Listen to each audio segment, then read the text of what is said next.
आज आम गोटे क्रियाकलाप करवा तुम्हें माने भल भाव शुणव। आज विषय वस्तु है समान वस्तु को बाछिबा। देख ये मुझे वस्तु नहीं से मध्य आम के समान समान वस्तु आम बाछिबा। देख ये चश्मा, पेंसिल, चश्मा, शुआ एमती केते वस्तु नहीं तो देख लो को जिनस एका परिया। देख ये चश्मा होची समान समान तो आम दुईटी चश्मा को एकाठी करी दबा कहीं ना दीटा है एका एका समान समान। एटा भी चश्मा सेटा भी चश्मा।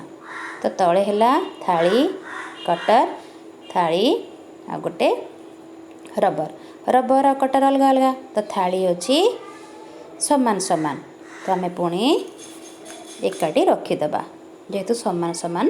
एटा भी थाली सेटा भी थाली। तापर ग्लास ग्लास अच्छी गाड़ी अच्छी आमर रबर अच्छी। तो ग्लास ग्लास एका तो ग्लास ग्लास एका रखीदबा। तापर आम अच्छी हेयर बैंड अच्छी ताला अच्छी आ गोटे हेयर बैंड आ कप चित्र अच्छी।